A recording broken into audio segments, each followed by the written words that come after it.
میرے حضور نے 3 چیزیں قسم کر کے کہی، اگر کوئی شخص کسی کو معاف کر دیتا ہے تو اس کی عزت کم نہیں ہوگی، میں محمد اللہ کی قسم اٹھاتا ہوں۔ دوسری بات میرے حضور نے فرمائی کہ جو شخص مانگنے لگ جاتا ہے، سوال کا دروازہ کھول لیتا ہے، اللہ اس کے لیے محتاجی کا دروازہ کھول دیتا ہے، اس کی کبھی کمی پوری نہیں ہوتی۔ اور تیسری بات میرے حضور نے قسم کر کے کہی، ما نقص مال عبد من صدقہ، کہا میں اللہ کی قسم اٹھا کے کہتا ہوں کہ صدقے سے مال کم نہیں ہوتا، صدقے سے مال گھٹتا نہیں ہے۔ تو ایک تو مال بھی نہیں گھٹے گا، یہ ضمانت کس کی ہے؟ میری نہیں ہے، یہ رسول اللہ کی ضمانت ہے۔ ایک تو مال بھی کم نہیں ہوگا، اور دوسرا یہ ہے کہ حب دولت ختم ہوگی۔ حب دولت تلف بھی سازت زکات، یہ ماہ سیام آ رہا ہے تو زکات سے حب دولت کو کم کیجئے، بلکہ صدقات دیجئے، نفلی صدقات کیجئے، غرباء کی مدد کیجئے، مساکین کی مدد کیجئے، اپنے غریب محتاج رشتہ داروں پہ غور کیجئے، ان کی مدد کیجئے، اپنی ہمسائیگی میں دیکھیے، پردے سے مدد کیجئے، ان کی عزت نفس بھی مجروح نہ ہو۔ یہ جو نمائش لگا کے 10 اخباروں میں چھپوا کے لوگوں کی مدد کرتے ہیں، اس سے گریز کیجئے۔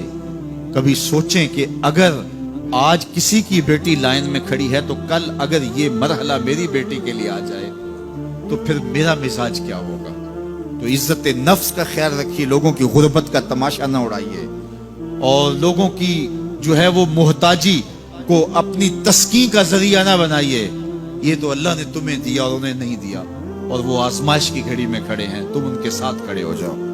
تو لوگوں کی مدد کیجئے، دکھیوں کے کام آئیے، مساجد تعمیر کیجئے، مدارس دینیا کے ساتھ وابستہ رہیے، اور لوگوں کی فلاح کے لیے، بہتری کے لیے کام کیجئے۔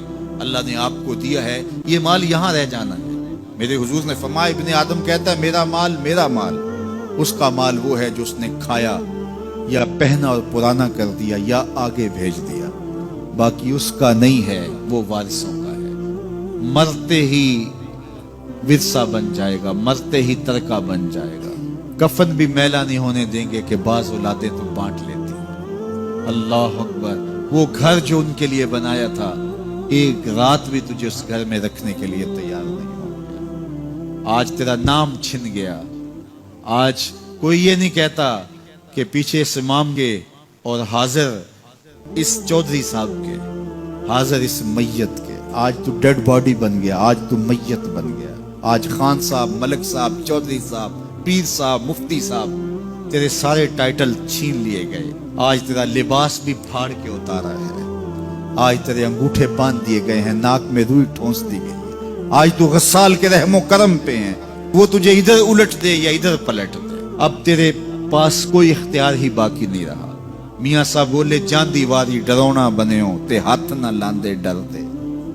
آج اولاد بھی دور ہے، پوتے اور پوتیاں بھی ڈرتی ہیں۔ جاندی واری ڈرونا بنے ہو تے ہاتھ نہ لاندے ڈر دے، جنہ لئی تو پاپ کمائے اج کتھے نہیں تیرے گھر دے۔ آج سارے چلے گئے، تو آج اپنے ہاتھ سے اپنی زندگی کو سنوارنے کے عمل کی طرف بڑھیں اور راہ خدا میں خرچ کریں، دکھیوں، مجبوروں اور لاچاروں کے کام آئیں۔ اللہ آپ کی مدد کرے گا۔